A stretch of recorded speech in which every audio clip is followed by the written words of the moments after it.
This is a ship's articles document, drafted somewhere in the North Sea around 1390, and it is one of the most extraordinary financial contracts ever written. It specifies, in language that any private equity attorney would recognize, the exact percentage of every prize cargo that goes to the ship's owner, the captain, the officers, the common crew, and the fund set aside for widows and the injured. It establishes a dispute resolution mechanism. It defines the conditions under which the contract is void, and it was written by men who, by the legal definitions of at least three kingdoms, were pirates. The Vitalienbrüder, the Victual brothers, operated out of the Baltic and North Sea between approximately 1392 and 1401, initially under letters of marque from the Dukes of Mecklenburg, authorizing them to supply the besieged Swedish city of Stockholm, and subsequently, after those letters expired, as an independent fleet that nobody had formally authorized, but nobody could immediately stop. At their peak, the Vitalienbrüder controlled enough of the Baltic trade routes that the Hanseatic League, the most powerful commercial federation in Northern Europe, formally petitioned multiple monarchs simultaneously to address the disruption. The combined annual value of shipping losses attributed to the fleet during its peak years was estimated by Hanseatic League records at between 40,000 and 60,000 Lübeck marks per year, a figure representing a meaningful fraction of total Baltic trade volume for the period. A medieval pirate fleet was never just a criminal gang on water. It was a leveraged maritime holding structure that happened to operate in the space between the legal framework of one jurisdiction and the enforcement capacity of another, generating returns on capital that the legitimate trading companies of the same era struggled to match across entire decades of conventional commerce. We opened the case file on how that structure was actually built, and the accounting it reveals does not look like anything you have seen in a pirate story before. Start with what it actually costs to put a ship in the water capable of doing this work, because the capital requirement is the first thing that separates serious fleet operators from opportunistic raiders who lasted one season before running out of money.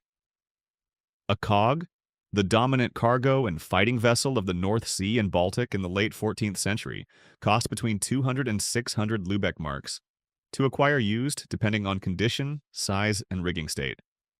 A new-built cog of fighting specification, with reinforced hull for boarding actions and sufficient hold space to carry prize cargo, ran between 400 and 900 marks.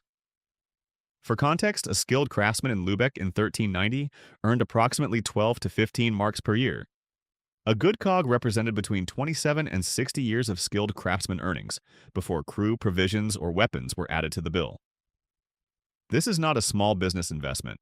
This is infrastructure financing at a scale that required either institutional backing, pooled capital from multiple investors, or the kind of political patronage that came with a letter of marque. The Vitalienbrüder's initial fleet was financed primarily by the Dukes of Mecklenburg, who contributed vessels and provisions in exchange for a share of the operational returns, a structure that is functionally identical to a limited partnership. The Dukes provided capital and political cover. The fleet commanders provided operational expertise and bore the physical risk. The returns were split according to a formula that varied by vessel contribution and operational role, but which consistently gave the capital providers a senior claim on proceeds before the crew shares were calculated. Here is where it gets interesting from an accounting perspective. Once the Mecklenburg letters expired and the fleet transitioned to operating without formal authorization, the financing structure had to self-sustain entirely from operational revenue. That meant the capital costs of fleet maintenance, the ongoing expenditures of provisioning and crewing, and the replacement cost of vessels lost to weather or combat, all had to be funded from prize cargo, with no external patron to absorb a bad quarter. This is the private equity portfolio problem. The fund must generate enough return from its existing assets to finance both its operating costs and the acquisition of future assets, with no capital call available when things go wrong. The documented solution was a reserve fund, established in the ship's articles of multiple vessels from this period and referenced in Hanseatic League complaint records. A fixed percentage of each prize, typically between 10 and 15% of the total valuation, was retained by the fleet command rather than distributed immediately. This reserve covered ship repair, replacement of lost or damaged vessels, acquisition of additional tonnage when the opportunity arose, and the widow and injury fund that was the medieval equivalent of workers' compensation. The reserve fund is the detail that historians of piracy frequently skip over because it sounds administrative. It is actually the most important structural element in distinguishing an operation that could survive a bad season from one that dissolved after its first serious loss. Crew the ship now, because the labor economics of a medieval pirate fleet are genuinely unlike anything in the legitimate maritime world of the same period. A cog of fighting specification in the North Sea in 1390 required a minimum crew of between 25 and 40 men for navigation, sailing, and combat. A flagship of a fleet like the Vitalienbruder, the command vessel that carried the senior leadership, might carry 60 to 80 men. Total crew for a fleet of 8 to 12 vessels ran between 250 and 600 individuals, depending on the size of the component ships. Recruiting and retaining this crew required a compensation structure that competed with legitimate maritime employment. And here the prize share system reveals its genuine economic logic. A common sailor on a legitimate Hanseatic merchant vessel in 1390 earned between 4 and 7 marks per year in wages, plus food. A common crew member on a pirate vessel earned no guaranteed wage at all. Instead, they received a defined fractional share of every prize taken, calculated after the reserve fund deduction and the senior share allocations for captain and officers, but before any payment to the vessel owner.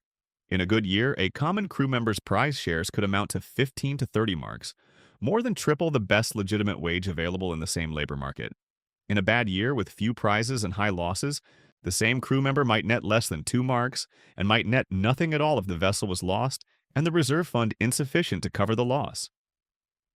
The prize share system was not generous. It was a high-variance compensation structure that attracted individuals who could not access legitimate maritime employment, who had already exhausted their options in the legal economy, or who specifically valued the variance, the chance of extraordinary returns over the security of a fixed wage.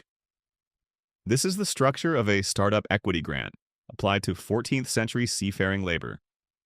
No salary, high potential upside, real probability of total loss.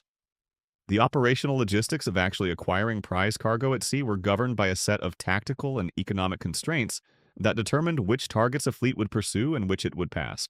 A fully loaded Hanseatic merchant cog carrying cloth, grain, or salt from Lubeck to Bruges in 1395 carried cargo with a market value of between 800 and 3,000 Lubeck marks, depending on the commodity and the season. Taking that ship required the attacking fleet to deploy sufficient force to prevent escape or successful resistance, without damaging the cargo to the point where the prize value was destroyed in the process of acquiring it. The economic logic here is identical to a leveraged acquisition. You want to take the asset without destroying the value you are paying to acquire. Documented Hanseatic League complaint records from the period describe prize valuations assessed by the fleet after capture. Cloth cargoes were the most desirable, high value, low volume, easy to redistribute through existing trading networks. Grain was the least desirable at peak harvest, when market prices were lowest, but highly valuable in winter or during supply disruptions. Salt, a critical preservation commodity, was consistently valuable but bulky and difficult to store aboard ship. The fleet's seasonal targeting patterns, visible in the distribution of Hanseatic complaints by month and cargo type, show a clear preference for cloth cargoes in autumn, when the trading season was at its peak, and a shift toward grain and provisions in winter, when the operational costs of keeping the fleet at sea were highest. Here is the detail that changes the entire picture of how this operation sustained itself. The Vitalienbruder did not resell all their prize cargo through traditional market channels. They operated a parallel supply network to coastal towns and smaller settlements that were outside the Hanseatic trade network, selling at below market prices for cash that could be used immediately for provisioning and wages. This is vertical integration of a genuinely sophisticated kind, capturing the cargo at the supply chain level, bypassing the trading intermediaries who would otherwise take a margin, and selling directly to end consumers at a price low enough to guarantee rapid turnover. Walmart figured out the same logic 600 years later, with fewer boarding axes involved. The protection structure of the fleet deserves careful attention, because it is the element that most clearly reveals how a fleet of this kind maintained political and operational viability in an environment where multiple monarchs and commercial powers had every incentive to destroy it. The Vitalienbruder maintained formal and informal arrangements with a series of coastal lords and minor rulers, whose ports provided provisioning access, ship repair facilities, and safe harbor during winter months. These arrangements were not charity. They were commercial relationships in which the fleet provided payments in goods or cash, guaranteed delivery of specific commodities to the host port's market, and in some cases provided what the surviving correspondence calls protective services to the host lord's own coastal trade, effectively functioning as a hired naval force during periods when the lord faced specific threats from rivals. The cost of this protection network, extrapolated from documented payment references in surviving correspondence and complaint records, ran between 8 and 15% of annual prize revenue. It was the fleet's single largest non-crew overhead expenditure, and it functioned exactly like a combination of rent, retainer, and political donation. The ports needed the fleet's provisioning payments. The fleet needed the port's infrastructure. Both parties needed the arrangement to remain informal enough that no written treaty would embarrass either side if the political wind shifted. This is Lloyd's of London operating in reverse. Instead of paying a premium to transfer risk to a third party, the fleet was paying a premium to a third party to bear the political risk of association, while the fleet retained the operational upside. The host lords were underwriting reputational and political exposure in exchange for a guaranteed revenue stream. Both parties fully understood the arrangement, and the arrangement persisted for nearly a decade because it was economically rational for everyone involved. Now open the ledger on the revenue side, because this is where the operation looks most extraordinary against any legitimate maritime business of the same period. A fleet of 10 vessels taking an average of 3 significant prizes per vessel per season, at an average prize value of 1,500 Lübeck marks, would generate gross prize revenue of approximately 45,000 marks per season. Against that gross, the reserve fund deduction of 12% removes 5,400 marks. Host port payments of 10% of net remove another 3,960 marks. Crew shares on a standard article split, with common crew receiving 30% of net after deductions, and senior officers and captain. Receiving 20%, distribute 14,256 marks to common crew and 9,504 marks to officers and captain. The vessel owners, who provided the capital infrastructure, receive between 25 and 35% of the net prize after all operating deductions, yielding between 11,880 and 16,632 marks on an annualized basis for the fleet's capital providers. That is a return on the fleet's initial capital investment of between 200 and 400% in a single season, in the best documented case years.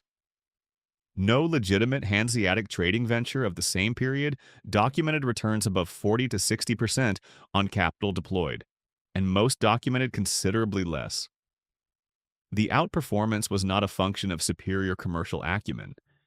It was a function of operating in a space where competition had been eliminated by force, and where the price of the acquired inventory was effectively zero, offset by the full cost of the military operation required to acquire it. The structure failed, as it inevitably had to, through a combination of political consolidation and collective action.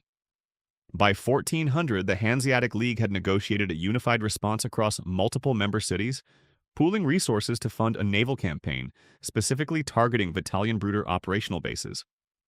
The Teutonic Order, which controlled the eastern Baltic coastline and had tolerated the fleet's use of certain ports, launched a massive naval invasion of Gotland in 1398, driving the fleet from the Baltic by force. Klaus Stortebeker, the most documented individual commander associated with the fleet's later operations in the North Sea phase, was captured off the coast of Helgoland in 1401 by a Hamburg fleet and executed in Hamburg later the same year alongside approximately 70 of his crew members.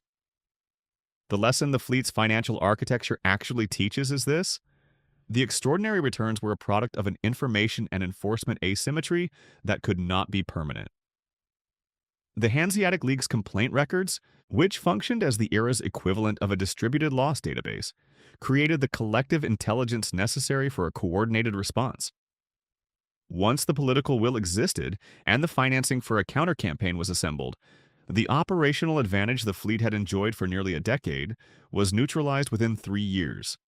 The capital providers, the minor lords who had hosted the fleet's winter operations, dissolved their arrangements the moment the political calculus shifted. There was no asset that could be sold, no portfolio that could be redistributed, no enterprise value that survived the loss of the operating license that, in this case, was nothing more than the temporary absence of an organized response. The books closed in 1401 point. The ledger showed extraordinary returns while it was open. It showed zero recovery value the moment it was shut.